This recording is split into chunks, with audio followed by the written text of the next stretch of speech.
So I've read that the first like musical experience that you had was seeing Peter Frampton when you were 14. Oh my gosh, you have done your homework. This is going to be really, really good. By the way, where is this going to end up? I put it on YouTube and then I share it like in a bunch Oh, of you do? different, yeah. Okay. All right. Yeah. And I don't even know how I got into that concert. My dad wrote a note. He wrote a note for the guy in the backstage, and Yeah. like, being in music all my life, I can't believe this actually happened. Mm. But he said, can you let my daughter in and give her a couple backstage passes? I know so and so. He's playing, big guy, big shot guy there. And they actually gave me the passes, and I got into the concert. And now looking back, I was so young and so, like, just like a baby. Hmm. So young. And I put the backstage pass right on my tube top. Oh, Like, nowadays I like hide my backstage pass under my jacket, and if mm. someone wants to see it, I flash my jacket. I'd never show my backstage pass, or my lammies. And I just stuck it right here, right on Mm. my tube top. It's hilarious. So you got to meet him and everything, right? Um, I did get to meet him real quick. There was, and like I said, being in the music business and looking back, I understand. But there were, like when he needed to go to the porta potty and Mm. he had security guards, they kind of pushed us, off to the side. Yeah. And what really struck me is that his girlfriend, I don't know if he ended up marrying her or not, her name was Penny at the time. Mm.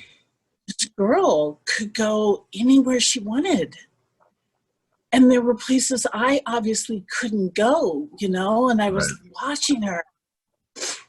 And I was like, she gets to climb the trusts, whatever they're called. I forgot. She gets to climb up there and take pictures, and she Right. gets to go anywhere she wants. I want to do that.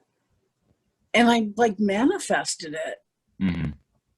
I mean, it eventually came true in my life, but no boundaries. Like, Right. that's what I wanted, was no boundaries. So then after that, did you just steadily begin going to like rock concerts all the time? Yeah. I actually spent the night down at the San Diego Sports Arena to get Led Zeppelin tickets. Oh, You know, um, so I got a seat on him before he passed away, which was really sad. yeah. Um, but yeah, no, I mean, you named the band. I was at the concert, from Foreigner to Judas Priest. Hmm. Um, I mean, there's not a band that I didn't see. And you met, And I knew how to get backstage. yeah. So I was gonna ask, did you get to meet everybody you went to see too? I did. I did. As a matter of fact, um, the guitar player from Judas Priest, uh, Peter, I forgot his last name, Peter Tilden or something like that. Hmm. I was backstage and he was like, come to Los Angeles with me. I'm like 17 years old. Like, I can't jump in this limo with you and go up to Los Angeles. Hmm. And he gave me a big kiss, and it was really sweet. So yeah, I ended up getting backstage to, I would say, maybe 80% of the concerts, 80 All right. 90%. um yeah, and I had a great time. I had a wonderful time. It was really cool meeting all of them. And then didn't you start dating Robin Crosby in high school? I did. My first rock star, the love of my life. he was there was a dance at La Jolla High, and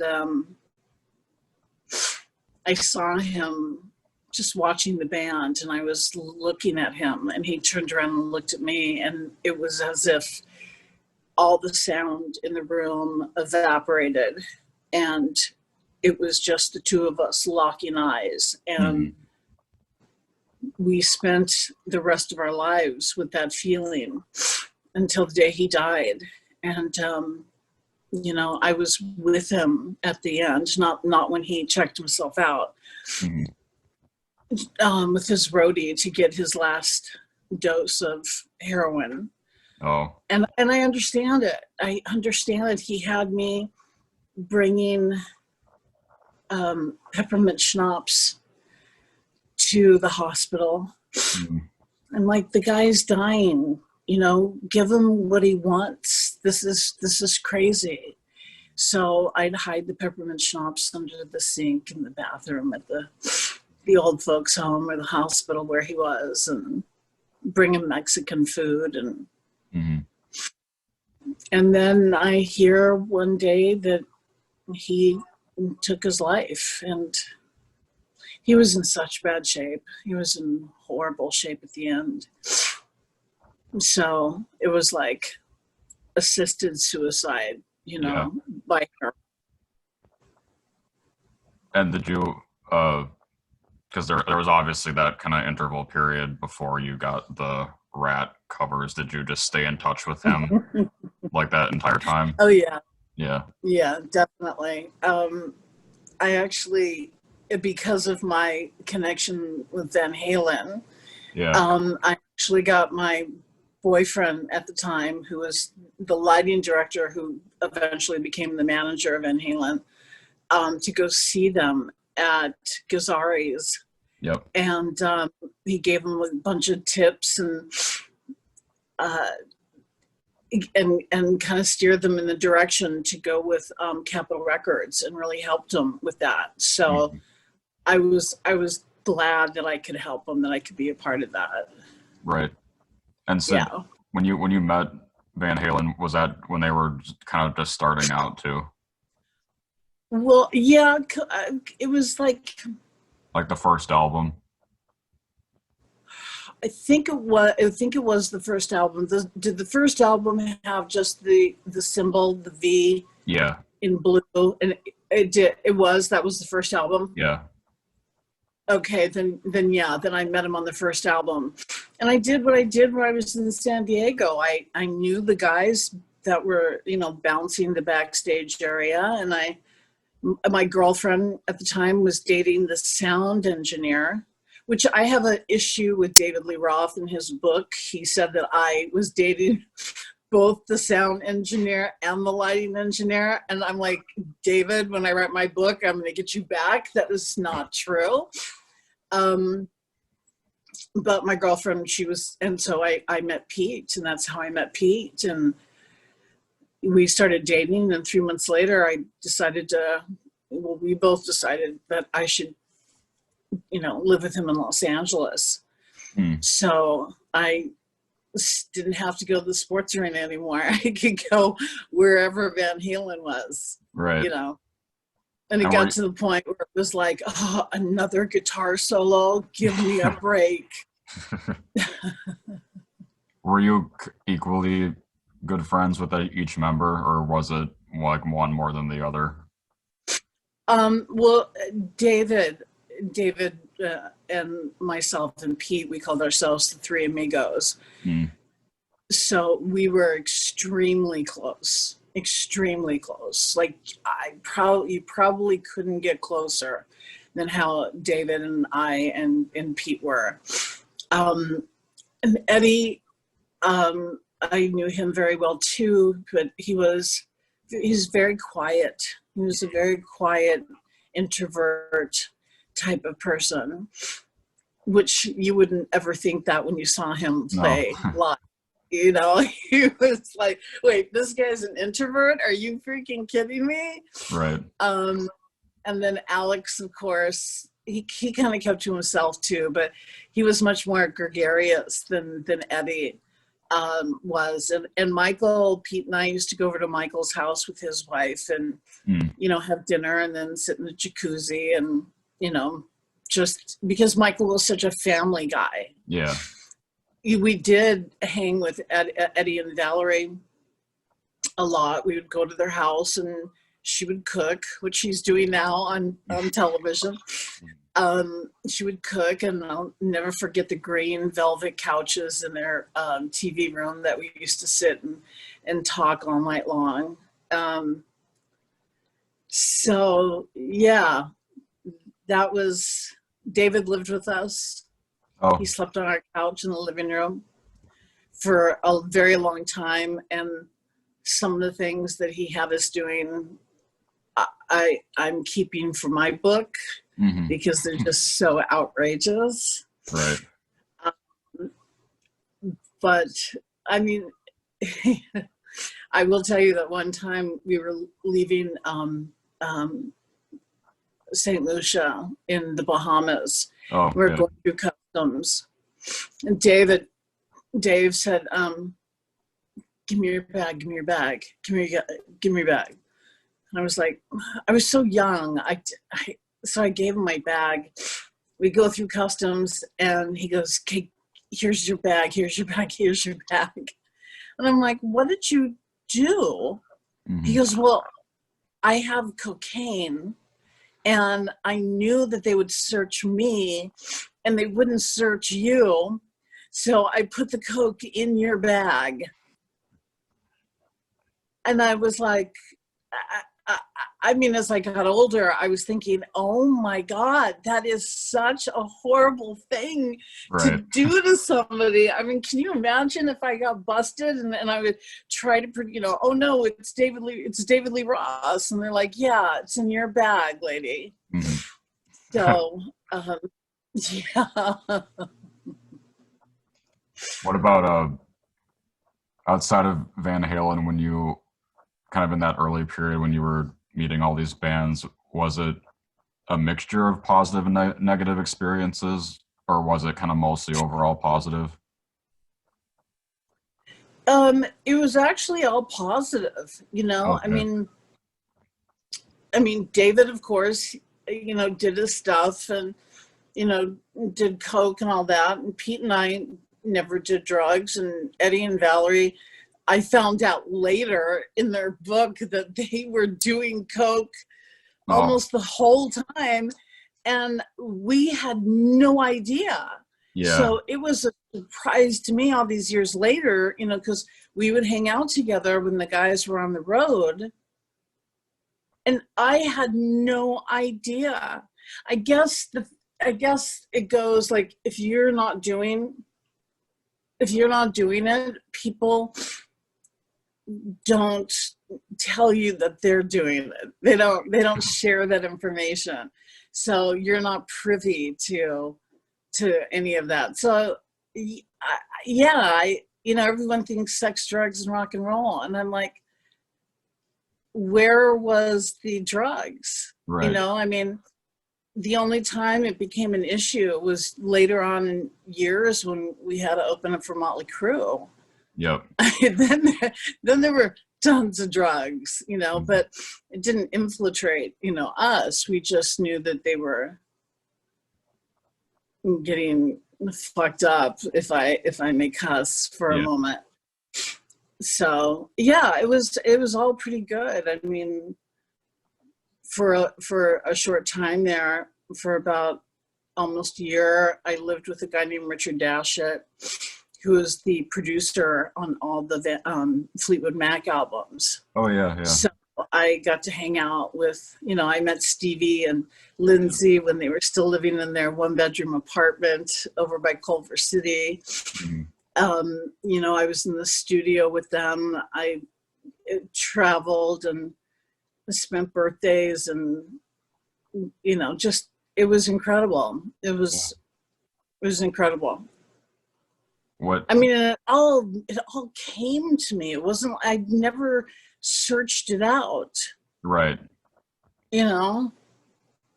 Were you also going to see like in the once the 70s went into the 80s, were you going to see like Pat Benatar and Joan Jett and like the female rock artists too, or mostly bands? Yeah, not so much the female artists. It's except for oh boy, who were the two sisters? Oh, Heart.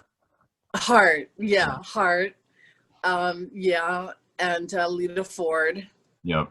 Um, but yeah, it was interesting. The guys just weren't interested in female rockers. Hmm. You know, they just, they really, back then, back in the day, they really didn't take them that seriously. Right. Yeah. Yeah, I So look back on it. Yeah. well, you uh, since you were kind of in that area, did you ever see the Runaways before they broke up? No, I Okay. don't think so. No. Mm-mm. Hmm. I'm thinking about, you're just making me think about the Troubadour and Yeah. all the time that I spent there and the rainbow and just crazy, crazy, crazy good.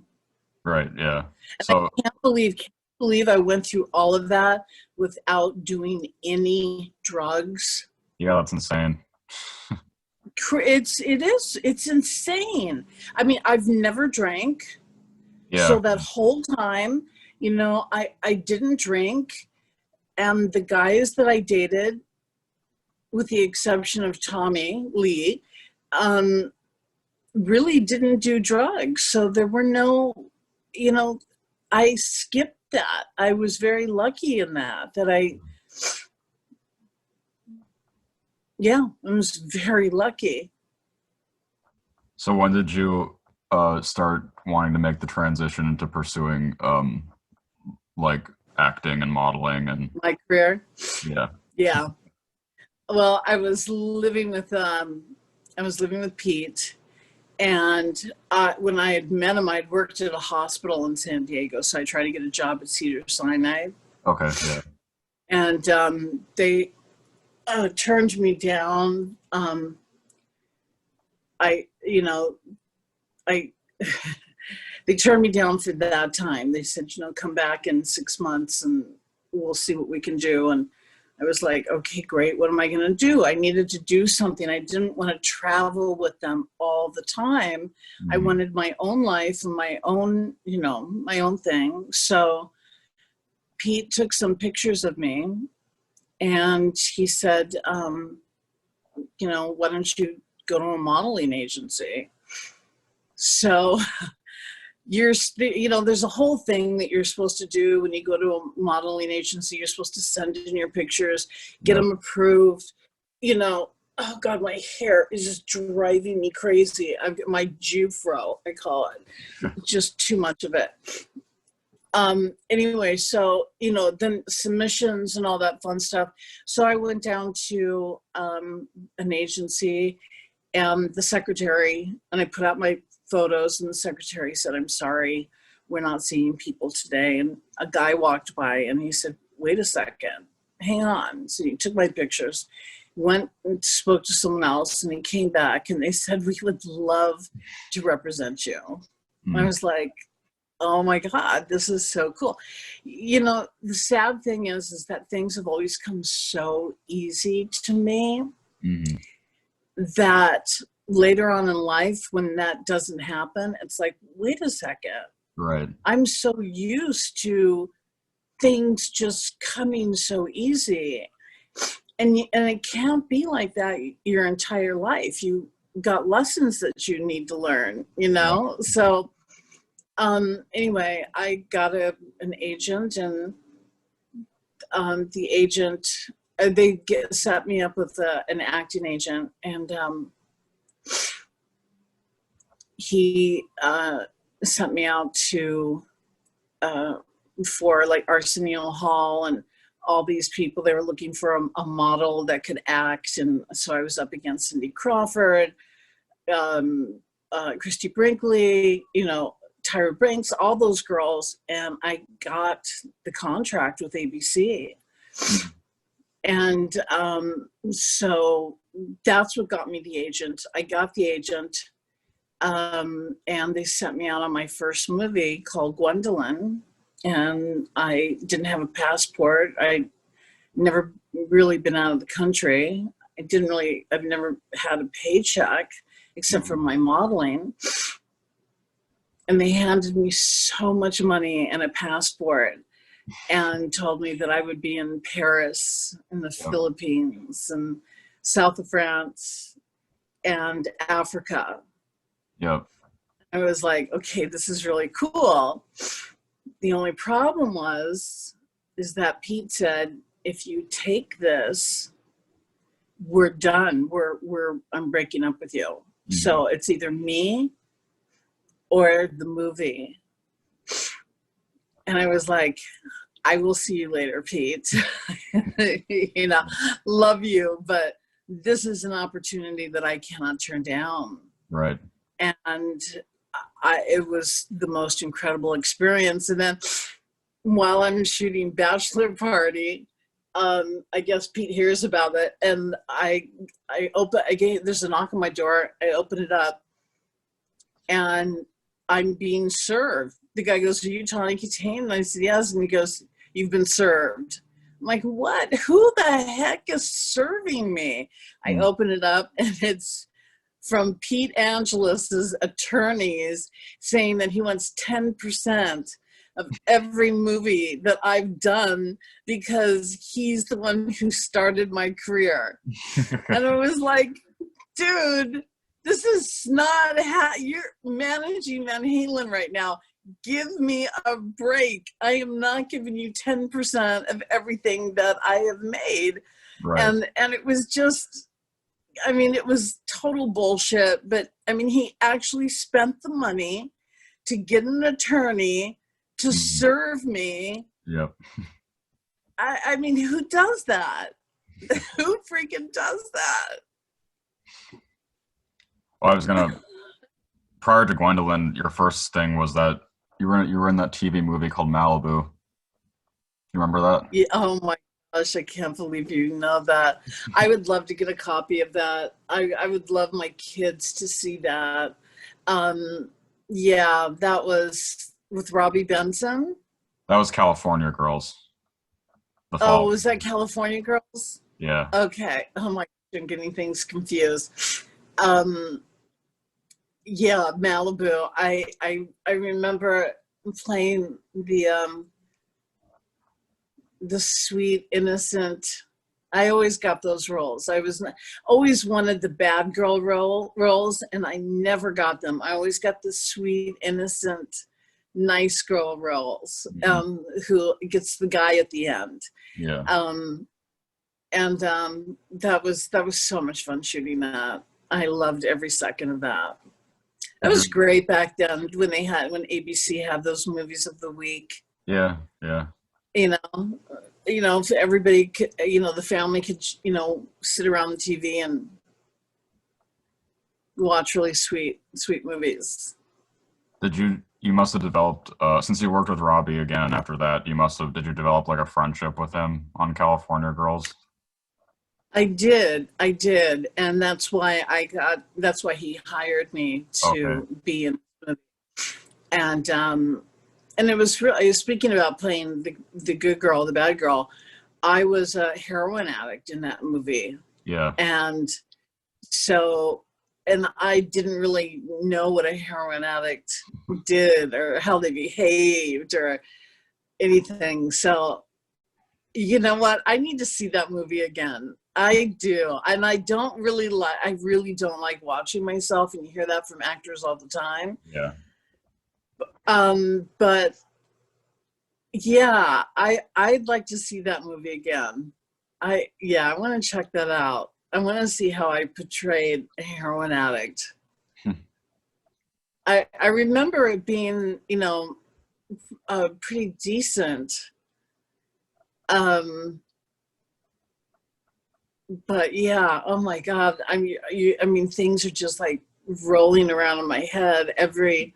The hotel that I lived in, where we ate, where we shopped that movie, the stall where I had to like OD in. I mean, just like so many great memories.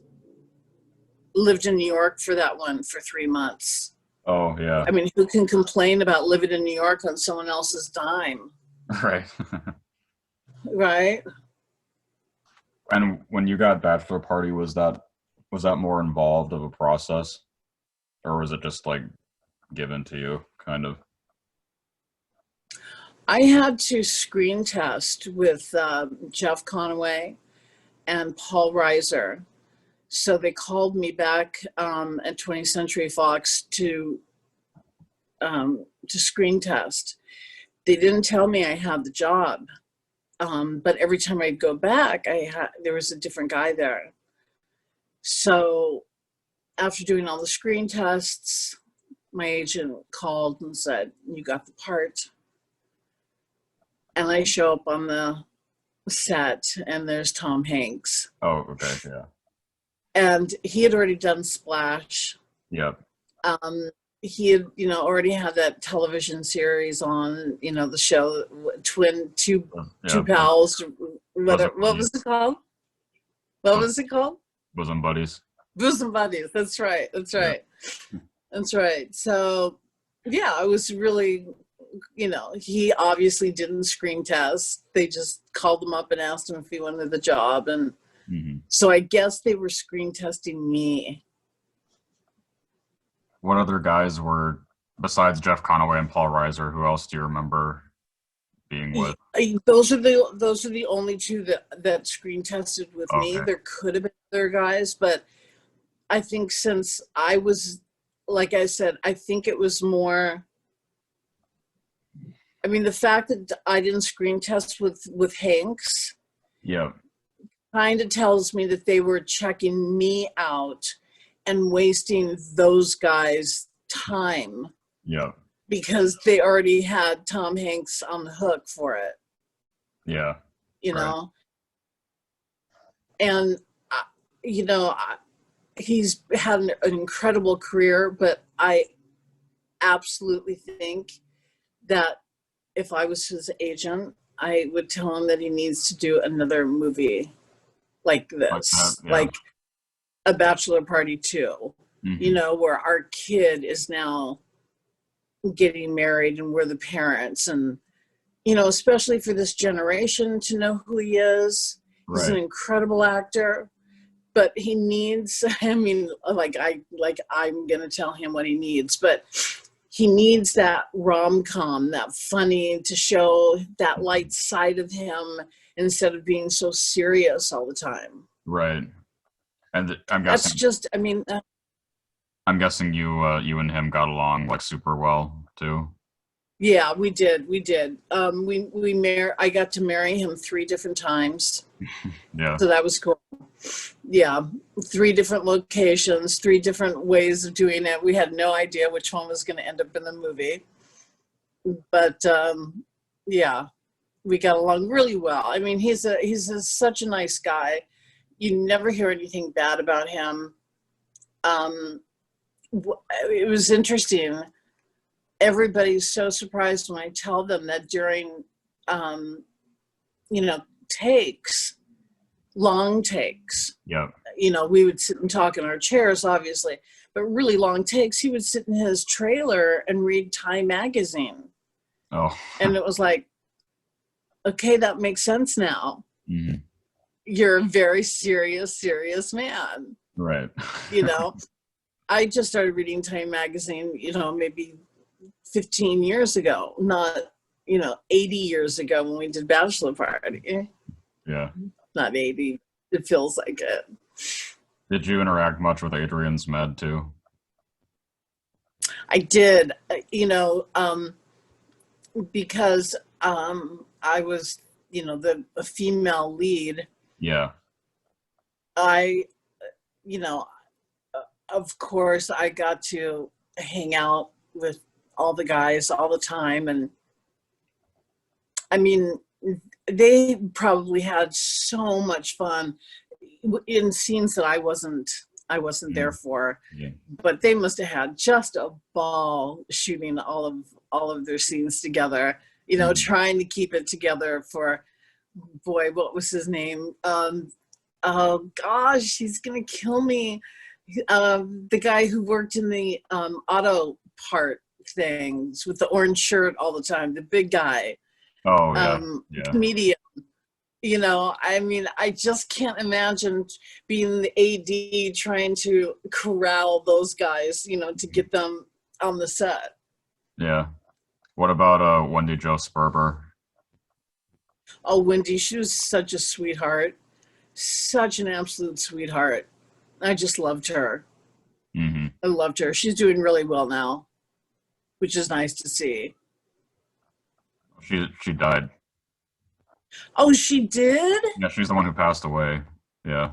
Oh, but she was doing really well. I mean, she was working all the time. Yeah, she was in a lot of When stuff. She was in a lot of stuff. When did she pass away? I think it was a while ago. I think it was like in the early 2000s. Oh my gosh. Oh my God, that freaks me out. Wasn't she in the Michael J. Fox movie that put him on the map? With the DeLorean car. How come I can't remember the name of it? I don't think she was in Back to the Future. I'm not totally sure. No, I thought she was. I thought she had a bit part in Back to the Future. But she was a sweetheart, an absolute sweetheart, and sad to hear that, even though it may have been years ago. I mean, I still have a really great memories of her. Oh, You can actually, because I remember they actually filmed a lot of behind the scenes stuff for Bachelor Party, so you can watch. Are you kidding me? Yeah, it's on. Someone put it on YouTube. Really? Yeah. Is it on YouTube? I can find it there. Yeah. What do I look for? What do I put in? What do I put in? Like behind the scenes, Bachelor Party? Yeah. I'm so bad with YouTube. I have my own channel. I still don't even know how to work it. And everybody on Instagram is always going, can you go back and do your YouTube video? And I'm like hesitating, writing them back going, I really don't know how to do it. I don't know how to do it. I've got this, the way that it was set up for me, the guy that set it up for me, I can only do 11 minutes. And then, so I do it on iMovie, and I can only do like 11 minutes, and then I upload it, but anything past 11 minutes I can't do. Okay, yeah. And I can talk. Mm-hmm. So it's really cumbersome. So anyway, okay, I'll check that out. Yeah. The behind the scenes. Cool. So obviously at that same time that's when you did the covers for the 2 Rat albums. Yeah.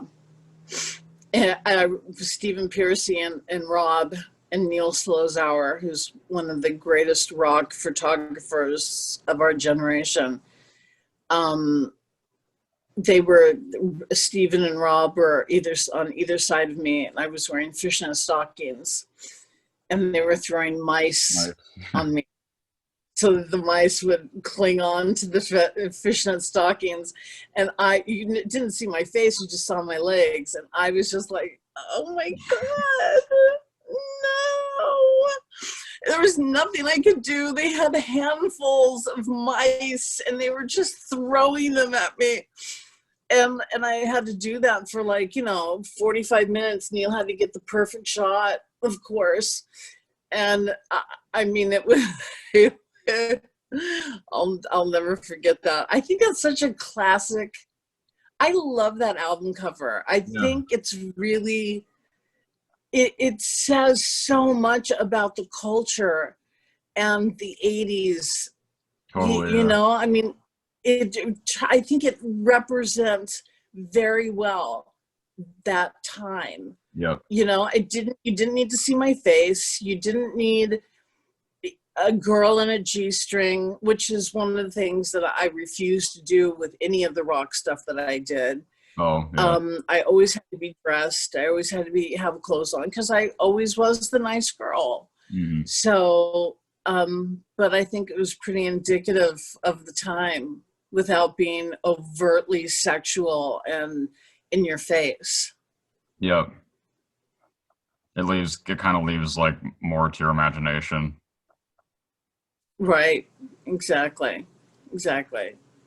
Were you prior Yeah. to, besides the Rat covers, were you ever, I don't really know how that works, but like, were you ever asked, or did you go out for any other bands that were wanting to? I did. Okay, yeah. I did.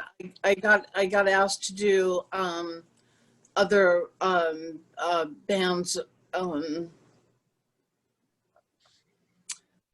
A couple of bands, asked me to do their videos, but I was a movie star.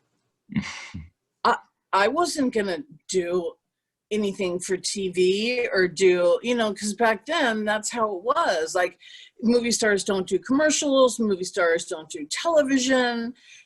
That's what I was. So I turned them all down, and I kind of wish I hadn't, but I did. I turned down Playboy 5 times. Wow. I didn't want my dad to see me naked. I knew one day I was going to have kids, and that's when they had the centerfolds, and I was like, no, I'm not going to do it. Mhm. But yeah, so I did. I had other bands ask, and I turned them all down, Were they except like, for one band. yeah, were they like other same genre? Yeah, rock. Yeah, rock bands. And then yeah, let's see, a couple years after that, you were in Witchboard. Did you have you had the audition for that too? Did I have to audition for Witchboard? I think I did.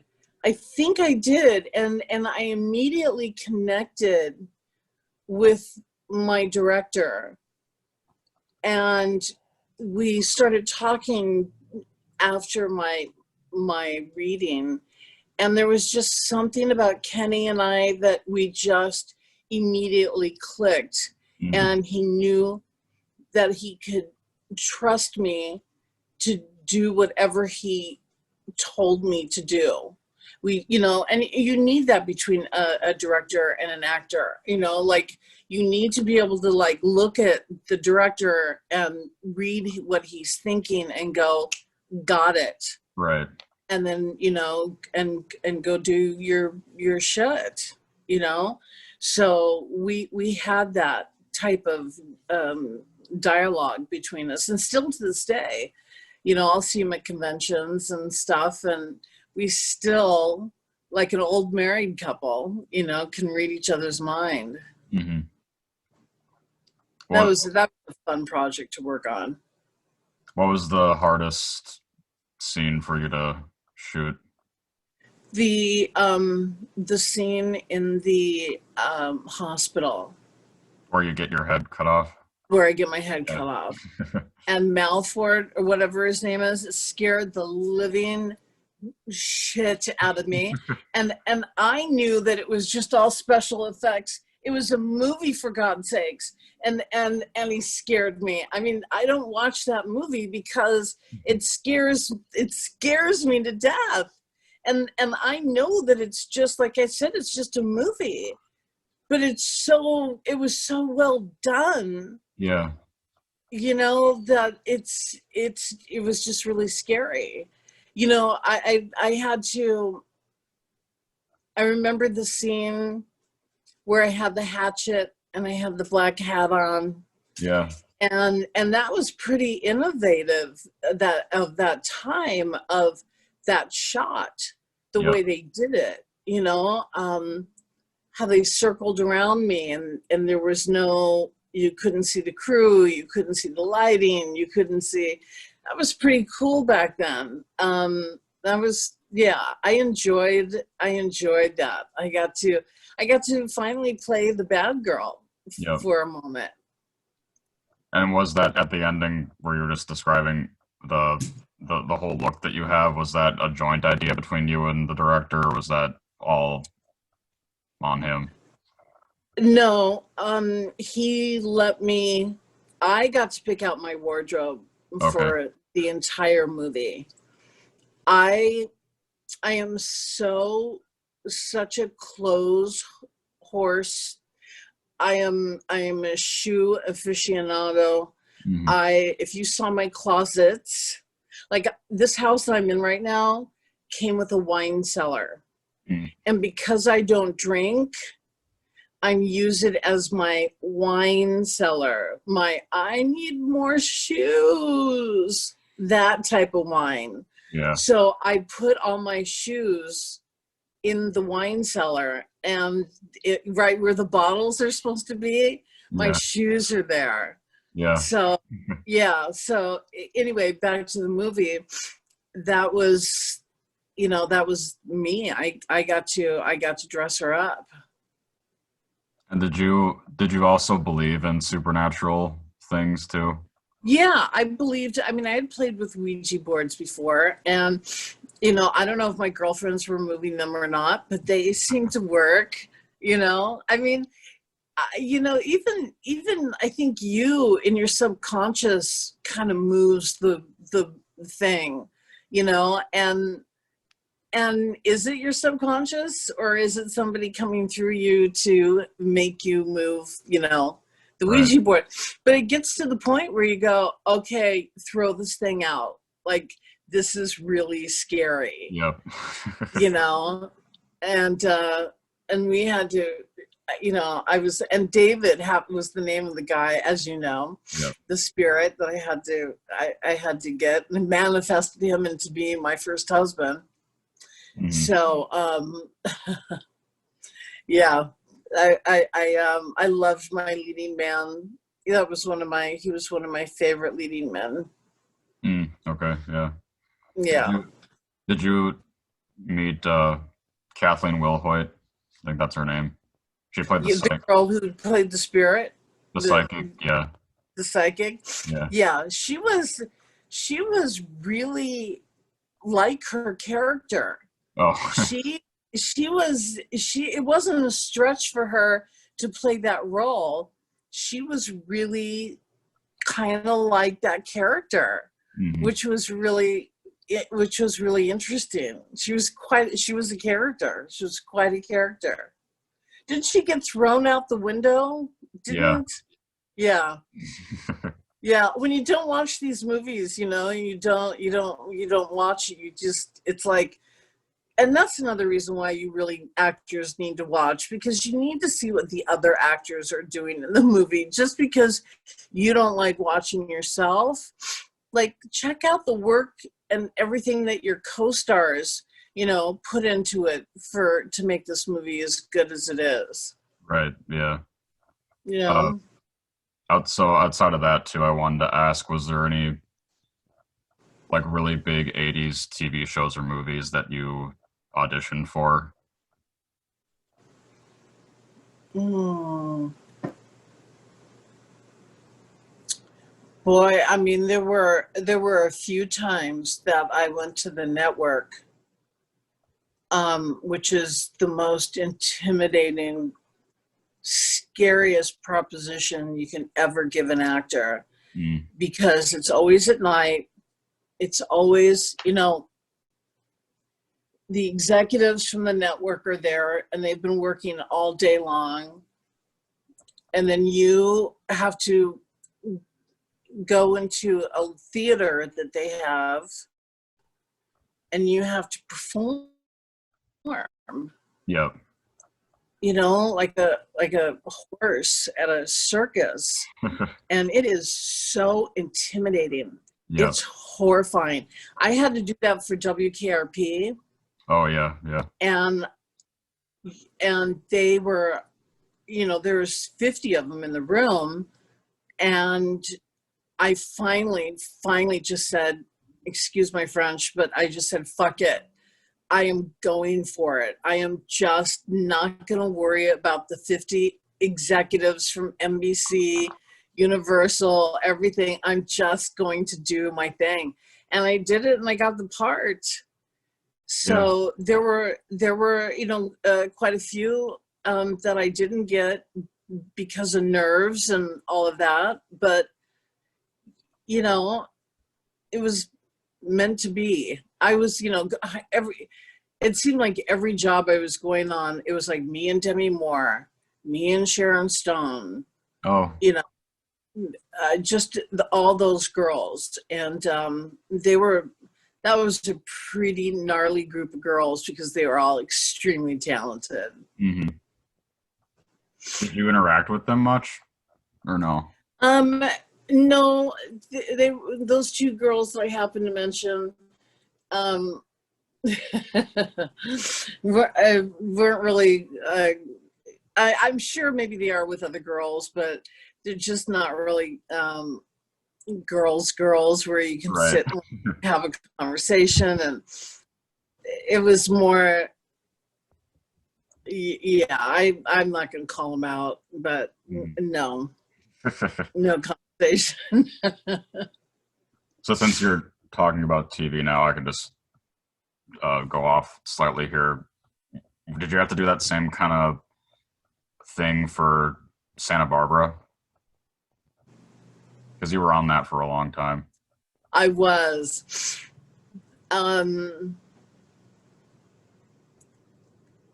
Yes, but not as intimidating nighttime type of thing. It was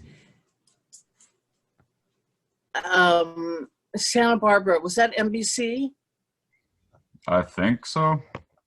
Because I did Capitol. I did Santa Barbara and I did Capitol. And I remember one of them was at NBC and one of them was at CBS. And every time going over Laurel Canyon, are you in LA? Do you know LA?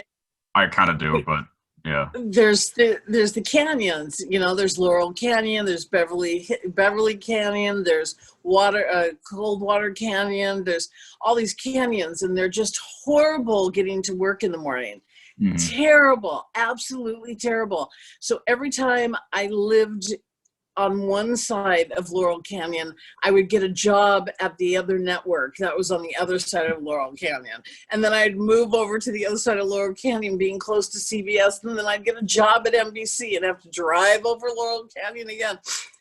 Anybody who watches this that lives in LA, you know exactly what I'm talking about. It's horrible.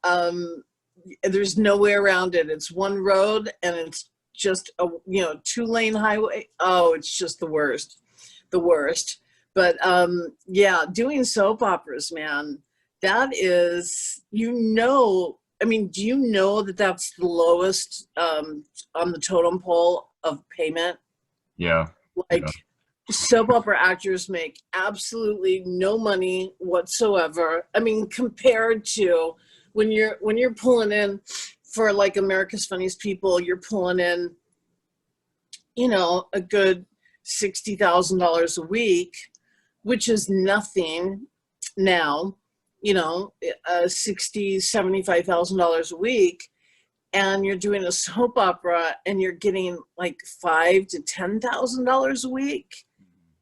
You're like, and the work, and you're working 10 times harder. Right. You have to be there like on a movie set at 6 o'clock in the morning, and you have to do a whole,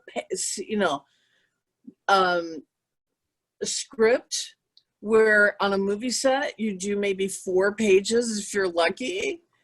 And then soap opera, you have to do the entire script in one day. Yep. And it's like move. And I have some interesting stories from doing the soap operas. But I loved it. As hard as it was, I enjoyed it, except for the having to be there for such late hours. I mean, they worked us, 16, 17 hours a day, like on a movie set. Yep. Turnaround is like, 6, 7 hours? That's it? Yeah. Yeah, it's a lot of work for like, you know, it sounds bad now, but not for not a lot of money. Yep. What about when you were on Seinfeld? Yeah, good old Jerry was trying to any way he could to try to get me. Um, he wanted to have dinner with me, and Oh, so how he went about that was he put me on the show. yeah. Because WKRP was shooting right next to him. Mhm. We parked our cars right next to each other every day for like 4 years. Yep. And our dressing rooms were kind of close to each other. So, you know, we would see each other on the lot every day. And I guess he wanted to ask me out to dinner, but he just was too shy to do it. So we had my agent call, and you know, you work 3 weeks, you get a week off, and then you're back and you do 3 weeks. So that week that I had off, we had different shooting schedules. That week that I had off, I went to Palm Springs, Mm. and I get a call from my agent, and he's like, "You got to get back. You just got booked for Seinfeld." And I went, no. No, I'm taking my week off, and I'm not going to do Seinfeld. And he said, no, they're begging you. They really, really, really want you. And I said, well, I'll tell you what. I'm going to take 3 days and take it off. And if they want me bad enough, they're going to let me miss the table read and the blocking. Mhm. And I'll show up for the executives on Wednesday and the run through on Thursday and the taping on Friday. And it came back to my agent, and my agent said, they said, okay. And I was like, oh my gosh, that's really cool. They must really, really want me for this. I mean, what show lets you get away with not having a table read and blocking? I mean, it's unheard of. So, but he did that, and so because of that, we hung out all the time on the set. You know, the days that I was there, and that's what started us dating. Oh, you did? Okay. Yeah, yeah, we dated for a while. Was that pleasant? Yeah, it was. He's such a nice guy. You know, you would watch the show, and I would look at him and go, "That was our conversation." So, you know, I mean, he takes things. He's really quiet. He's very he's funny, but he's not on all the time. He's just very, very quiet and very observant, and that's what the show is all about. Right. So Yeah. you would see, you know, your conversations and things that you did play out on the show, and you're like smacking him in the arm going, that's what I said to you. That's what, you know, I did that. We did that. You put it in the show. So that was pretty cool. And I think that was before you were on Married with Children, wasn't it? Yeah. It was like the year, couple Was years. that no, Married with Children, I think, was before that. Okay. Married with Children was before that. They're actually doing a documentary on the I think it's the girls that, because I'm doing the interview next Tuesday. They're doing a documentary on the girls that were had parts on. Oh, like all the different models and stuff. And Yeah, exactly. And I'm like, okay, that's kind of cool. I mean, that's bizarre. It's a company in Ireland that's doing it. Wow. And yeah, and they're doing this documentary on all the girls that were, so I'm going to be a part of that. But I mean, I mean, I know we're not at the end of it, but it's like, I don't really think about it ever. And then I talk to someone, or I talk to you, and it makes me go back, and I realize I had a really incredible freaking career. Right. Yeah. I mean, I touched, like when they do conventions, it's like there's not a convention I can't do. Yep. You know, if there's a rock convention, I got that down. If it's a horror convention, I got that down. If it's a soap opera convention, I got that down. If it's, you know, a Comic-Con for movies and everything, I've got that down. I check all the boxes that you need, and it's like you don't think about that when it's you. You don't Right. walk around going, okay, I check all the boxes. You don't do that. I mean, if you did, you need to be slapped. Yeah. But yeah, I just, you know what? I wish I would have never stopped. I had so much fun, but I wanted to be a mom. And, you know, I mean, I was pregnant when I was doing when I did America's Funniest People, and they were not happy.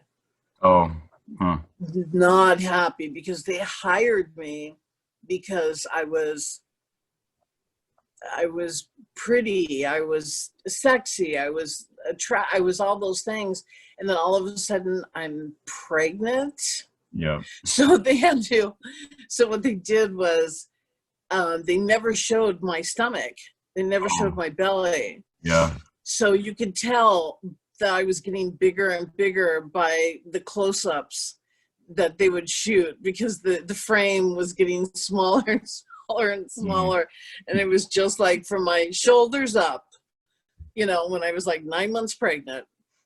So, you know, nowadays it would be something that they would embrace, and Right. Yeah. they would, you know, they would love it. But back then they were like, how dare her? And they probably, you know, they got rid of Dave and I, and I think the pregnancy had a lot to do with that. Yeah. And if it was in these times, you would have a lawsuit against them because they can't fire you for being pregnant. Mm-hmm. Yeah, that's You know? wild. Yeah, that was that was so much fun. I mean, I got to pick the wardrobe, and you know, so I would be at Neiman Marcus all the time picking all the clothes, and you know, they had, I mean, it was an unlimited budget, so my outfits were insane. And it was ABC. It was ABC, so it was network primetime money. It was a great gig. Yeah. And I did that at the same time I did WKRP. And the only other girl that had done 2 shows at the same time was Heather Locklear. Oh, yeah. You know, so it was really unusual for someone to work on 2 different networks to do 2 different shows at the same time back then. I was going to ask you what your experience was with Married with Children, like meeting Ed O'Neill and everybody else. Such a freaking sweetheart. I mean, Ed O'Neill makes Tom Hanks look like a serial killer. Ed O'Neill is one of the greatest guys. Okay, so here I am. I'm, you know, table reading, going through the whole thing, working with him all week. We shoot. It's late. I'm just a guest star. Yep. And my parking was so far away. I think we shot that at Paramount. And Ed actually drove me to my car all the way. He was like, here, come on, let me give you a ride to your car. Wow. I'm like, but you're Ed O'Neill. Like, you're the star of the show. I'm just a guest star. Like, why? He was so sweet. So I got in the car with him, and he drove me all the way to my car, which was like, you know, a good 5-minute drive, which would have been a 20-minute walk. And he so did not have to do that. He did not have to do that. Mm-hmm. Who does that? What star of a hit film? I mean, that was a huge show. Right. Huge show at the time. And he's like, let me drive you to your car. And then Christine Applegate, like the opposite of the girls that I was talking about earlier, wink, wink. Christine Applegate is such a sweetheart. Like when I see her get a role, like she's doing that incredible show on Netflix right now, which is my favorite freaking show. I am just dying for season 3. You know, written by executive produced Will Ferrell and his partner. Just insane. What is it called? Kill Me. What's the name of the show? It's the one with her and Linda Cardellini, isn't it? Yeah. Oh, she's so good. Yeah. She's so good. It's like something dead to me. Yeah. It's called Dead to Me. You know, and it's so funny when you see another actor that you know that is nice and genuine and a really, you know, a great person. You're so, although you would have wanted the role, you look at them and you're like, good for you. Like, congratulations. Right. Like, you really deserve that. And then when you see other girls, they're like, not girls, won't talk to you when you're sitting in the room with them for 20, 30 minutes, and they're totally into themselves. And then you see them get a role, you're like, no, didn't deserve it. Pissed off. Should have been me. No. But then a girl like Christine Applegate comes along and you're like, you go girl. Proud of you. So I can go back. Adam McKay, Will Ferrell's partner. Okay. It just hit me. Yeah, Adam. So I want to go back to talking about, did you meet David Coverdale and Whitesnake prior to 1987? Prior to 1987? Yeah, like when they first toured the U.S. that was in '84, I think, for the Slide It In album. Did you meet him? Oh God, when I met David, he was in debt to Geffen for $2 million. He didn't have a pot to piss in. Wow, where did I get that? The 1920s? Yeah, he was like, I remember we were driving in his white Jag on our first date, and he said, would you like to hear my new album?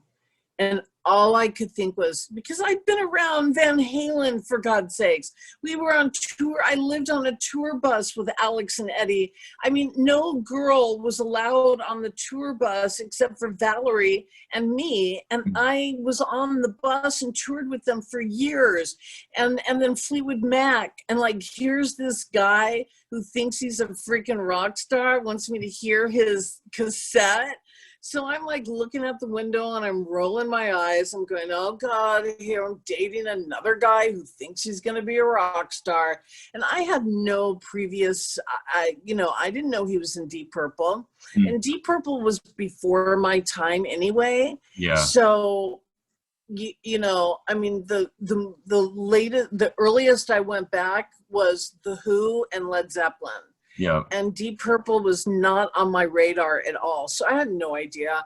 And then the car, we're on La Cienega and Melrose, and his freaking car breaks down.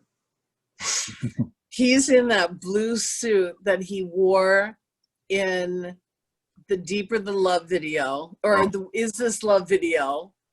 Is This Love video, where I'm wearing the white dress and we're hugging at the end of the thing. And he has to and he's not handy. Like, you know, he's not a guy who, like, do you have a toolbox? Yeah. Like, no, David does not have a toolbox. My second husband is the toolbox guy. But so he had to get out of the car and he had to push the car out of the intersection. And I'm like, this is the biggest disaster in the world. The guy thinks he's a rock star. He's got this old Jaguar. Thing broke down. He's in this ridiculous blue shiny suit. This is going nowhere. Cut to, I made him extremely rich, and he's now living the life up in Tahoe without a care in the world. And during the divorce, I could have had half of all the publishing, and I freaking gave it up for cash. I was not thinking long term. I was like, oh, that's a nice amount of money. Yep. So, but yeah, that was that was crazy. In debt, $2 million. That's a lot of money to be in debt to David Geffen. And then Yoko Ono shows up. No. and starts running the band. Well, how long were you guys dating before you got married? We got engaged pretty much like the first year we started dating. Oh, okay. And I wanted a huge wedding because it was my first wedding, you know? I wanted a huge wedding. So we waited probably about a year and a half. And then probably one of the biggest weddings the Four Seasons has ever seen in Los Angeles. Yeah. And had, you know, you name it, from, you know, David Geffen himself, the Azoffs, you know, Shelley Azoff, Irving Azoff, you know, we had everybody that you can imagine. Anybody who was anybody in the record business was at our wedding. It was a big, big deal. I remember I had mounds of ice formed into a volcano, and I had cocktail sauce coming out of the volcano, coming down the ice with shrimp and lobster, you know, with toothpicks in the volcano. I was just, I just went nuts. I had, like, the only thing missing were doves. So yeah, yeah. At that point, we had made a lot of money, so I could throw the big wedding. And we paid off Geffen, and yeah, are you still in touch with each other at all? No, not at all. As a matter of fact, and this is so immature of David, but one of the reasons why we got divorced is I started getting more attention than the band. Oh. You know, there were people coming to the concerts holding up signs going, "Bring Tawny on." And David's ego couldn't handle it. He just couldn't handle that. You know, here he was, he'd worked so hard all his life, and all of a sudden I'm taking the shine away from him. And, you know, people are coming backstage with portraits painted of me and not of him. And he just couldn't take it. And now he's married. So okay, so so have we talked? Absolutely not. Why did I just say what I just said? Because I got tagged in a photo with him, and on Twitter. Oh. And so I went to look at the link, and it either didn't go through or whatever. So I was like, why isn't this link going through? And it's because he blocked me on Twitter. Wow. I'm like, dude, I didn't even look at your freaking page all these years. Because we got tagged together, I looked at your page and I find out I'm freaking blocked. Like, get over yourself. I mean, seriously. Wow. So then I went to Instagram and I went, I wonder if I'm blocked there too. So I go to freaking Instagram and I'm blocked. And Wow. I'm like, oh my God, like seriously, like you're still holding a grudge from 1987 that I was more popular than you were. And now I can't come onto your little Twitter page, or your little Instagram page. It cracks me up. It cracks me up. So no, we have not had any contact at all. The two of us both found our next partners around the same time. I think he found his new wife in November. And I've actually gone on her Instagram page because I was blocked on his, obviously. Yeah. And I looked through some of her pictures and she is exactly what he needed. She's a pretty girl, but no one's going to try to come and steal her from you. Right. She's not flashy. She could show off, diamonds and cars and everything. And she doesn't do that. And so I think from what I've seen, she is happy to take the back seat and let him shine and let him be the rock star. And he couldn't do that with me. So they're perfect for each other. She, I'm sure, just adores him. He's a rock star. So he gets that adulation at home instead of the phone calls all the time coming in going, can Tawny come represent this company? Can Tawny come do a photo shoot for a poster for this company? And have him sitting there going, but I'm the rock star. Mm-hmm. So, that really started eating away at him. So no, we haven't talked, but I'm blocked. What does he think I'm going to do? A, what does he think I'm going to do? And B, what am I going to do? Sit there and look at his pictures or what he posts? Like,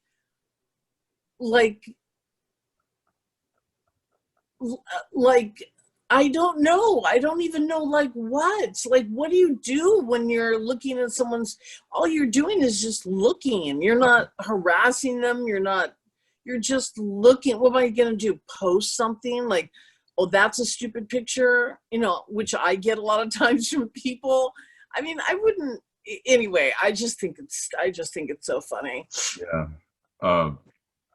And with the Here I Go Again video especially, did you ever think when you were doing that it would become this iconic? No, I didn't. What's interesting is that Marty Callner, the director, who is like one of the greatest directors from sports to comedy to rock stars. I mean, he's done everybody. And we had the chemistry between the two of us was insane. And so he trusted me and he would just say, action. And I would do whatever I wanted to do. And I would give him so many different variations of everything that I would do for him to go back and cut. I want to see what's on the cutting room floor because there's so much good stuff that he has. I would love him to put together like an unofficial reel of me, of the stuff that, that I did because I'm getting older and I would like to see what I did when I was younger, Yeah. But he had Paula Abdul come to the set and she was going to show me how to dance and what I should do. So since Paula's an absolute sweetheart and has no ego and just a doll face, that was the first time we met. We've since met and talked afterwards, but she said, she goes, do you have any dance experience? And I said, I was a ballerina. I did jazz, I did tap, I did all that. She goes, okay. all right, get up on the cars and show me what you got. So I showed her. She turned around to Marty and she said, she doesn't need me. Goodbye. And Wow. she left. She left. And Marty went, okay, action. And I just did whatever I wanted to. And that video still holds up today. Yep. And I that's a tribute to Marty, and also because once again, I wouldn't let anybody put me in a box of doing like a Def Leppard video where the girls were in bikinis climbing on chain link fences. Mm-hmm. You know, I kept it classy. I kept it clean. You know, it was sexy, but it was a lot to your imagination. Yep. You know, and so it didn't date it. You didn't look at the clothes and go, okay, that's the 80s. And when you watch it, it still holds up. It's a great video. Right. Completely. Yeah. We had so much fun shooting all of those videos. The first time you met me, they were shooting. I don't know I forgot what song it is, but I remember all I had on was a man's sports coat and a pair of high heel shoes. And I'm in a puddle of water. And I remember doing this with my hand. And Marty just, from that moment on, he just, no matter what he was shooting, he would just go, get in there. I want you in the shot. Go. Make him, get something out of him, you know. And the outtakes are just, I want to see all those outtakes. That's what I want. Mm-hmm. For a birthday present, for a Christmas present, for a Hanukkah present, something. I want all those outtakes from all those videos. Mm-hmm. Marty Callner, please. He didn't block me. We talk all the time on Instagram and on the phone, but yeah. And Rudy Sarzo. Rudy is like one of my best friends. He's like the greatest guy. Yeah, I love Rudy. I love Adrian Vandenberg. But Rudy and I talk all the time. Anything comes up, something comes up with Ozzy, you know, I'm texting him, going, you know, congratulations, good for you. We have the same agent, you know, for conventions. So, you know, we always ask to sit next to each other. Mm-hmm. That's cool. Yeah. I was going to ask, was there ever a time back then, like throughout the 80s, where you got demotivated with what you were doing? Like where you thought that maybe you didn't want to keep pursuing that career? Say that again? What do you mean?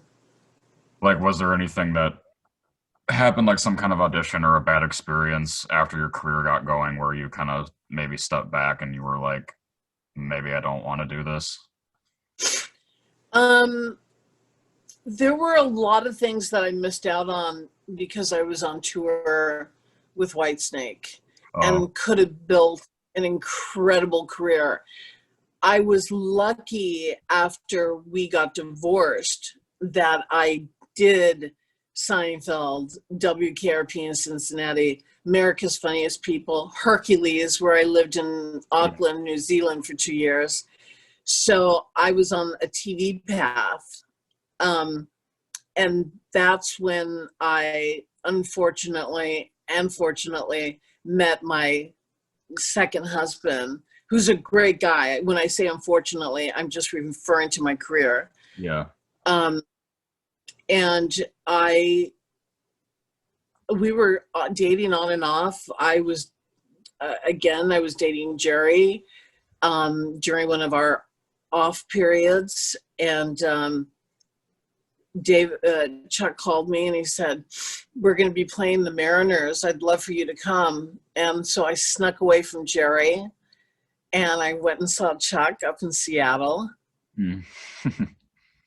Bad girl. And a month later,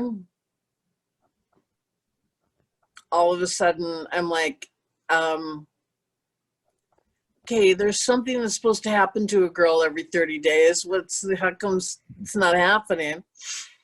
So about 2 weeks later, I take a pregnancy test and I'm pregnant, and I have to tell Jerry. Yeah. And he couldn't have been, I mean, I was his girlfriend and I'm telling him that I'm pregnant by another guy. That was a horrifying conversation that I had, that he made so sweet and so gentle and so understanding. And as I kept getting bigger and bigger, my stomach, he would come up from behind me, put his arms around me and say, "You are the sexiest pregnant girl I've ever seen in my life." Oh. And I just thought, I screwed around on you with my ex-boyfriend. I got pregnant and you're treating me like this. You are such a stand-up guy. You know, I mean, he's one that I go, he got away. Mm. You know, yeah, he's definitely a, oh my God, why did I let that one get away? Mm-hmm. Because he's such a good guy, such a good guy. Do you think that if Robbie wasn't married to Carla DeVito, that you and him would have dated maybe? Say that again. If who? If you and Robbie, if Robbie wasn't married already, would you think you and Robbie Benson would have dated? No. Okay. No. No. We were just friends, and he was married. He married that girl who sang with Meatloaf. Yeah, Carla DeVito. Yeah. Which you probably know because you are blowing my mind with everything, every little detail that you know. I'm like, this guy has literally done more than just his homework. Mm-hmm. And you're bringing things up to me. I'm like, oh my God, this conversation is going to help me write my book. Oh, because you're jogging my memory. Yeah, I'm happy to do that. That actually made me remember too. There's no footage of it, but is it true that you were on a game show like in 1977? Yes. Yeah. I was on Hollywood Squares. Oh, okay. Yeah. Yeah, I was on Hollywood Squares. What other game show was I on? Oh my goodness. I can't even remember. But yeah, no, I was on a couple game shows back then. Yeah. Well, I was also, the first thing I ever did when I was modeling, I got a contract for Jack LaLanne's with Steve Garvey, who's part owner of the Dodgers now. Oh. With Magic Johnson. And so the two of us, we did a campaign, which meant we saw each other all the time, and we did so many TV commercials together and TV guide posters, and you'd walk into Jack LaLanne's and there were life-size cutout. I wish I had one of those now. Life-size cutouts of me and Steve at the door. Oh. And it said, and the commercial, actually someone found it. There's an Instagram account called the 80s Retro.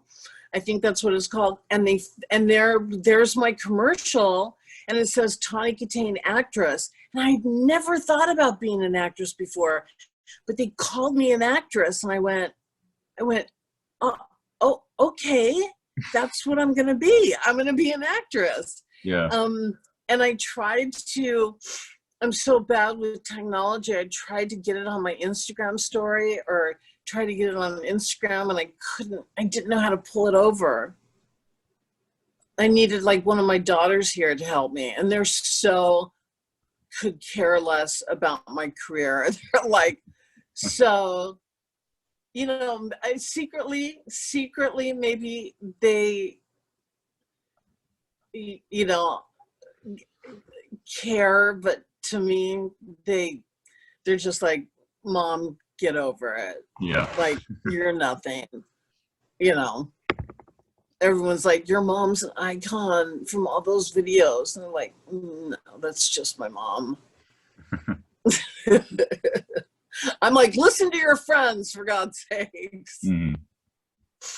I also did want to ask you, like one of the probably the last role I wanted to ask you about before I would do my final question was, you did some voice acting in Eek the Cat, the TV series.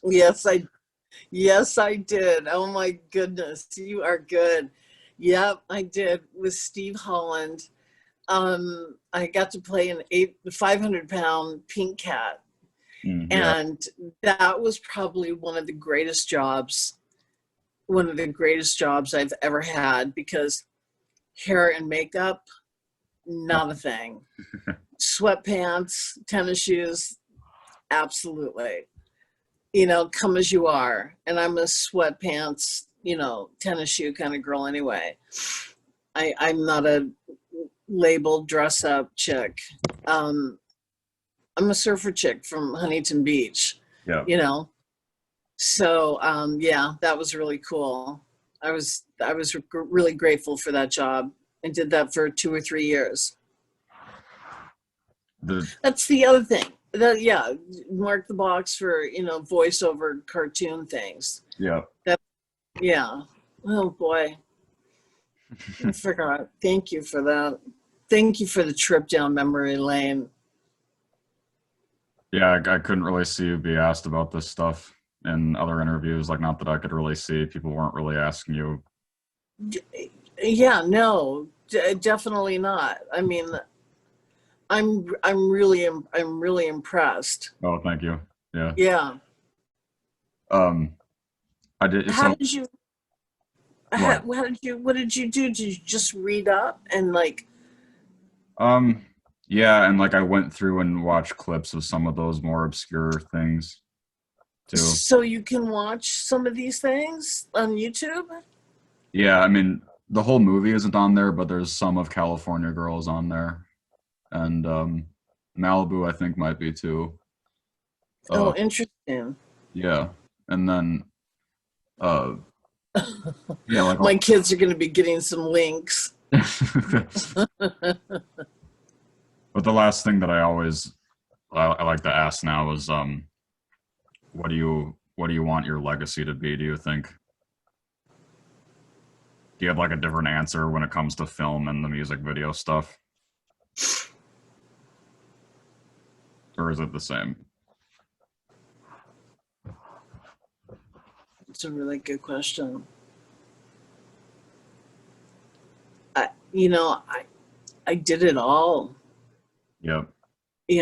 I think I want to be known for it.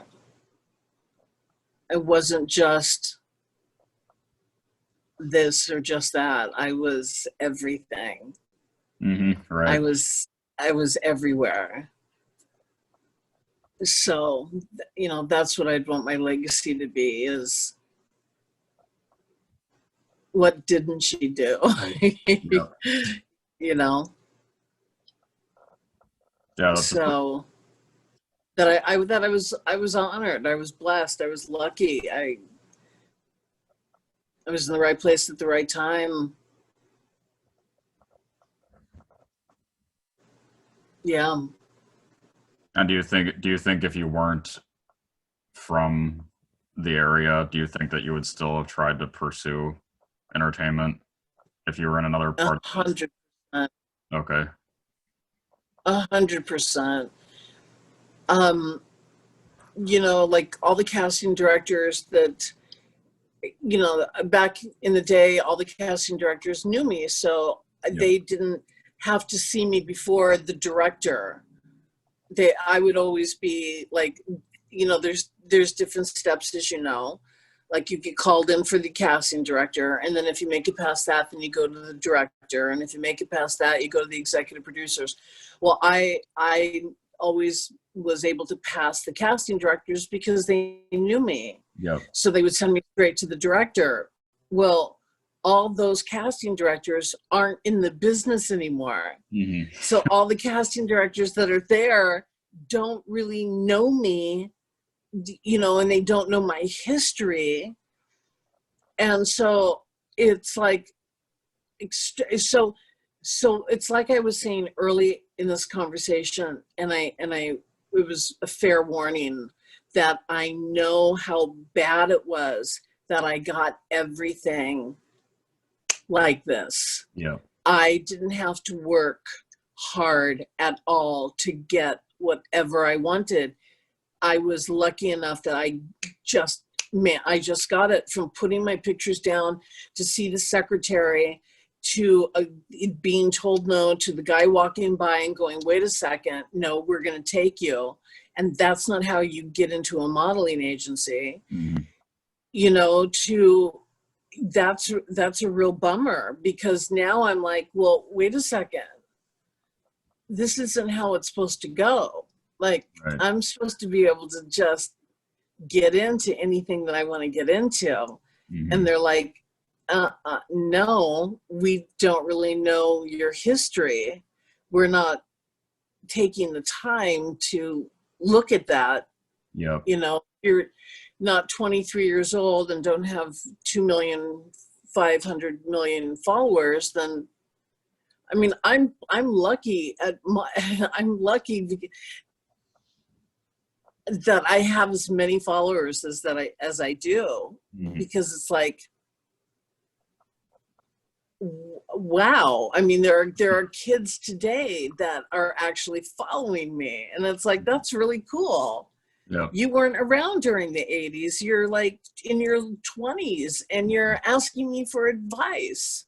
Yeah. You know, what's your skincare regime? What do you do with your hair? Like, you know, how do you meet boys? It's really, really freaking cool. Yeah, totally. And I'm doing TikTok videos, and, you know, like I don't know. I it's okay. I'll do TikTok videos until my daughters go, okay, Mom, that's enough. Like don't do that anymore. Don't, you know.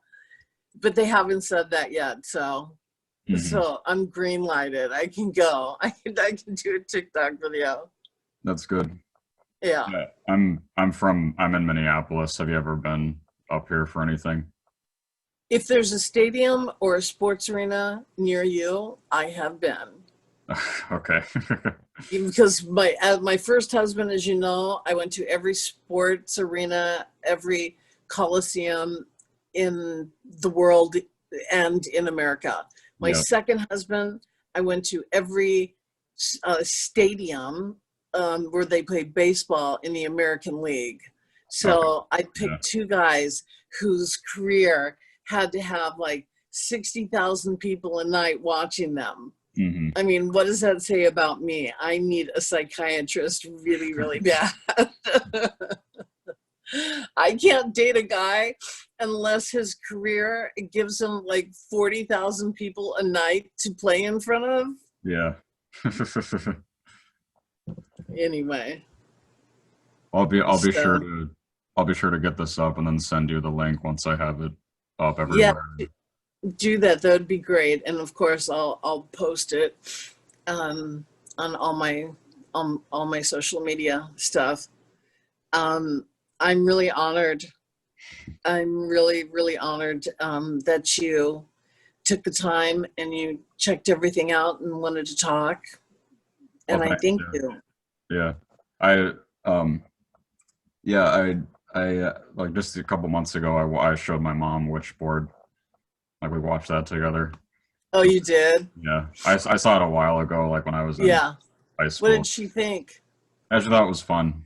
She did. Yeah. Yeah. It's kind of cool to be in a movie where you know that people are going to watch it at that particular time, like Halloween or Christmas or something like that, you know. And yeah, So, oh, that's cool that your mom saw that, and that's cool that you showed her that. That's neat. Yeah. That's neat. Yeah, that's so sweet. So sweet. So you're in Minneapolis, Yeah. Minneapolis. Yeah. So how's it going back there? How are you guys doing with this whole COVID thing? It's not as bad as other places. I mean, me and my parents have already gone through having it. Um, Who had it? all three of us did. Are you kidding me? Holy shit. Yeah. Who gave it to who's the culprit? We don't really know. Like, it all happened at the same time. It was the weekend of Halloween that it started, and then I only had symptoms for like 3 days, and then my I was parents. going to ask you that. Like, did you have the symptoms? Were you asymptomatic, whatever they call it? But Um, you have the symptoms? Did your parents, and yours lasted for 3 days? yeah, and then my mom couldn't smell or taste anything for 2 weeks. Wow. Yeah, like they both had it way longer. The only thing that happened to me was I had a really bad headache, and then when I went to sleep on Halloween night, like I woke up at 3 in the morning and I was drenched in sweat, even though it was Yeah. cold outside. Yeah. And then that's the only thing that happened to me. And then I couldn't really taste or smell anything for like the rest of the week. But fortunately, I didn't have anything worse than that. And my parents didn't have anything really bad either. Right. So did you guys quarantine together? Yeah. You froze. It Oh, froze. yeah. Did Yeah. you quarantine? So the three of you quarantined together? Yeah. And then did you guys eventually go and get tested to find out when you were negative? Yeah. And did somebody come up negative before anybody else, and then you had to stay away from them? It was like all around the same time, like within the same couple days. Once we started feeling like once the time period passed, and then we went. Um, yeah. And do you have, like, I mean, you alluded to not really knowing, but do you have any idea how this happened? Not really. I mean, I go out, I mean, like a normal amount, I guess, but I mean, obviously we do all the right things. I think it might be because uh, my mom like buys things from Goodwill for crafting and stuff. And I think maybe that was why, like, touching stuff that like other, Wow. yeah, something like that, I would think. I don't Right. know. I'm not sure what else it would have been. So that's real. The touching, the getting it from a surface from something else. Yeah. Do you know that Los Angeles and SoCal, where I live down in Newport, are the hottest zones in all of America? Yeah, I've heard that now. That's scary. It's really, I mean, it's like 1 in 4 people have it. So what happened for us was my daughter lives in New York, and she was coming out with her boyfriend. They tested before they got here. They wore shields. They did everything right to protect their parents. So they came out, they stayed with my ex-husband, who thinks it's a hoax, Oh, doesn't wear a mask, yeah. loves Trump, this whole thing. And he's 6'7", big guy, never lounges in a bathrobe, gets out of bed, puts jeans on. He got the flu, and he was throwing up. He was sweating. He was staying in bed, which he never does. So they forced him to get tested. And the MFer tested positive. Oh, My kids were supposed to come over and stay with me. We were sharing time at Christmas. My kids had to go to a freaking hotel. They had to stay there until their test came back to see if they were positive or negative, because they didn't want to bring it to me. yeah. That sucks. So their test came back negative, but what happened was 4 days after they got here, I got the worst freaking headache. The next day, I wake up, like you said, in a puddle of sweat. Yep. I am hot, I'm cold, I'm hot, I'm cold. I'm nauseous, I'm throwing up. I've got every symptom known to man for COVID. And I don't know about where you are, but where we're at, it takes like 5 days to get a test. That's the same. Yeah. You're the same way? Yeah. Like in New York, you can get a test immediately. Here, you can't. So my daughter's like, screw it. Like, don't even get a test. Like, what's the point? You have it, you're staying inside anyway. So just quarantine yourself here. We'll stay with you. Anyway, I think it just, I don't know. They tested again and it came up negative. So was it COVID? I have no idea. But I'll tell you what, if I didn't have any sympathy before or empathy for people who had it, it sure freaking woke me up. Right. Yeah. You know, because it's bad. It's bad here. It's terrible. Mm-hmm. It's, you know, someone just texted me or tweeted at me and said that their city is on a curfew. They have to be in by 8:00 and all the restaurants are closed. It was just a fan that tweeted me this. Yeah. And I'm like, wow, where else are they doing that besides here? Like, where else in the country is it really, really bad? Like in the U.S., I'm not sure how bad it is in Florida, but I know it was like terrible there for a while. We have a mandate here right now, but it gets lifted on Monday. What's your mandate? It just, no, we can't eat in anywhere. We have to just get like takeout only. Wow. And that's like the third no dine-in mandate that we've had since. Wow. Yeah. Now, is your state, now I'm going to ask you two questions. Is your state, California is a Democratic state. Where I live in Orange County, it's all Republicans. Yeah. These Trumpers are driving me crazy. What is your state and what is your county? It's Minnesota and Washington, which is mostly liberal. The whole Minneapolis area is mostly liberal, fortunately. Yeah. So that makes things a lot easier. Yeah. You know, I asked my kids, I said, do you think this woke your dad up? Do you think this is going to change your dad's point of view about, COVID? And she said, no, if anything, all it was an inconvenience for him. Yeah, it's terrible. And and I'm like, because what happens in his house happens in my house. Right.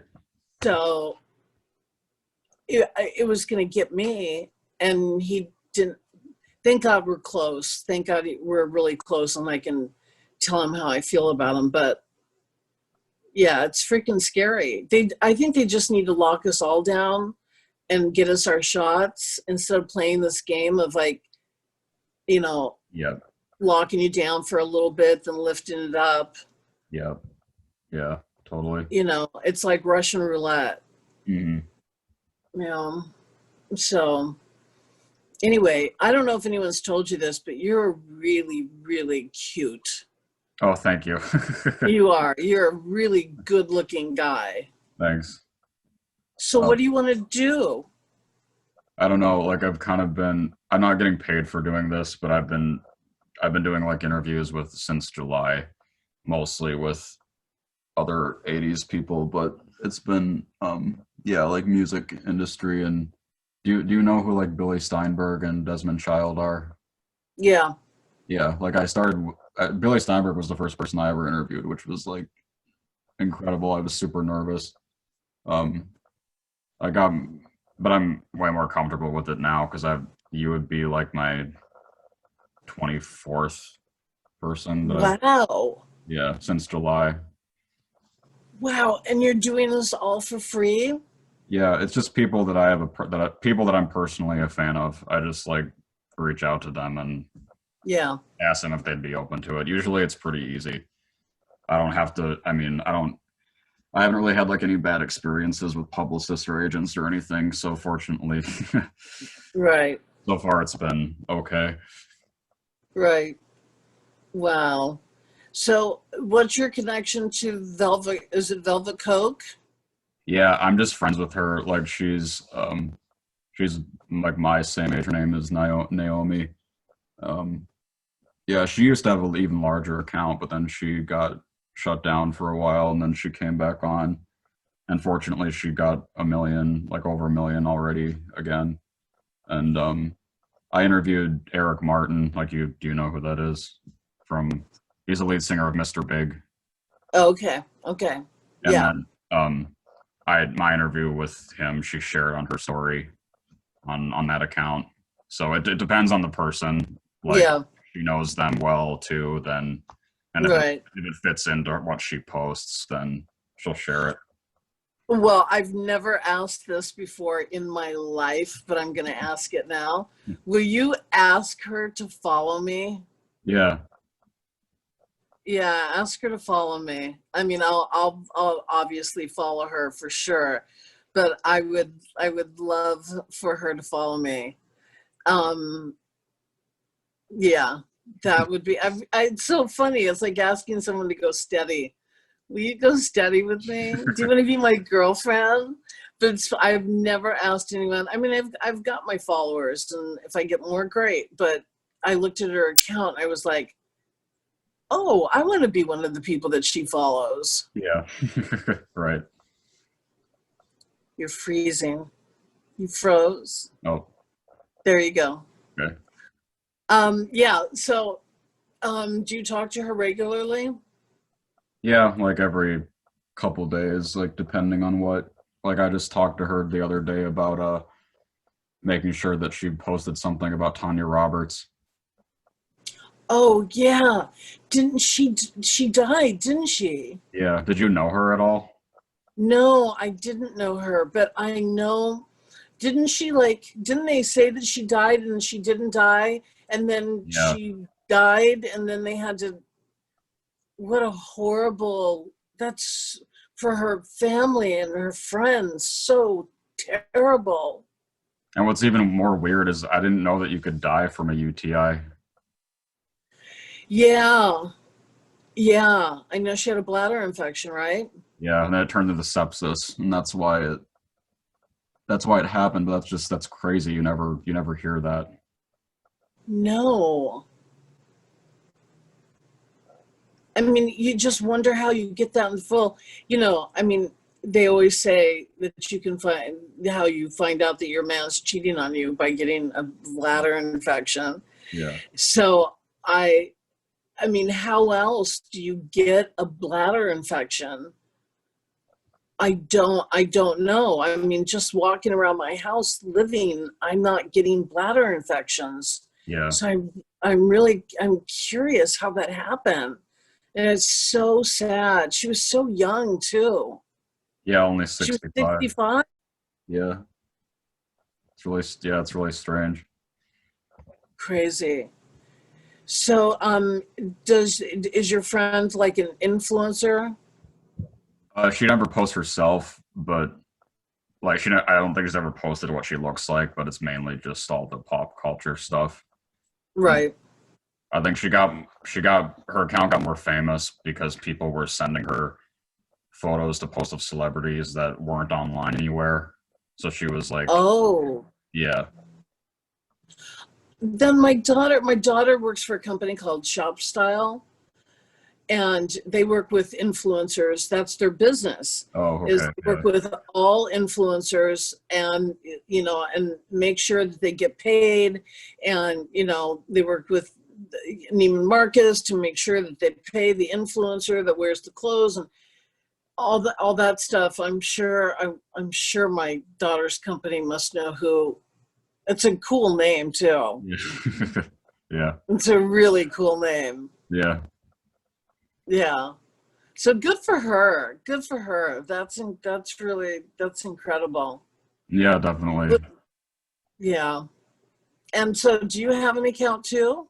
Well, you do. Because I'm following you now. Yeah, I don't really share anything on mine in regards to this. It's mostly like on my Facebook and on different other because I'm in like a bunch of different specific groups and communities for like depending on what the person I interview is from, like I'll share it like in a 80s group or like a Right. like a horror group or something.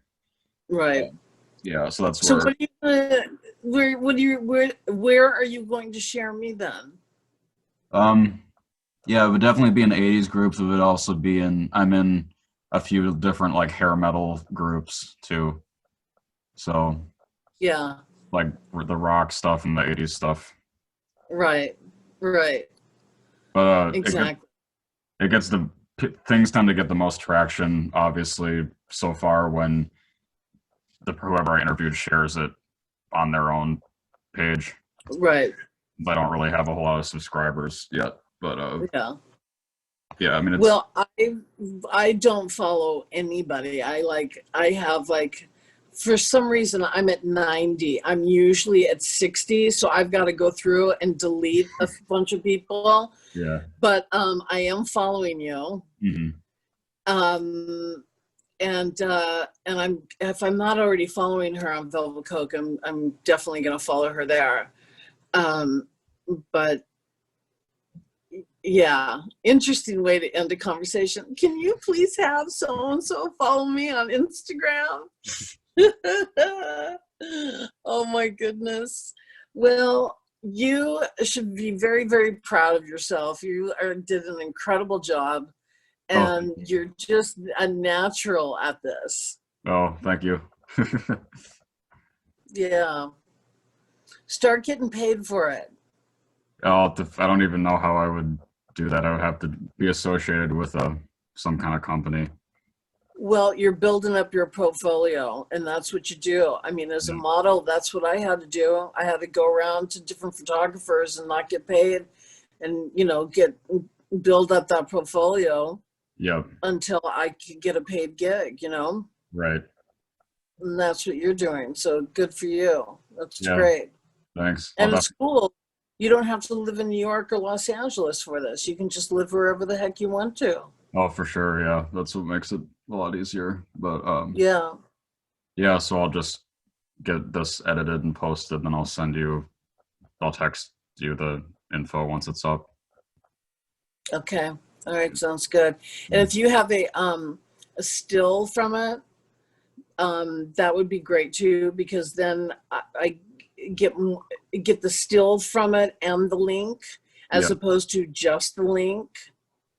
Well, usually what I do is I go through and select a photo of like a really good photo from like I take it from Google or something of like usually whatever decade the person I'm interviewing is focused on. Like I'd probably take I don't know like one of your modeling photos or something and use it as the Right. thumbnail. So usually Oh, cool. yeah, that's typically what I always do. Okay. Yeah. All right. That's wonderful. Okay. Well, I can't wait. I can't wait to see it, to watch it, to see what you did with it, how you chopped it up, or whatever you're gonna do. Mhm. And there's my dog. Chris, you're such a sweetheart. So Thank you. if you need to ask me another question or want to know something or how to get in touch with somebody else, or Okay. like if you want to interview Rudy Sarzo or somebody like that, let me know. Okay. I'm here and happy to help you. And thank you so much for your time. And I really enjoyed myself. Oh, great. Yeah, thank you for willing to do it. It was fun for me too. Oh, good. All right, sweetie. Well, listen, you take care, and don't get that COVID again. Okay. Okay. Okay. Yeah. All right.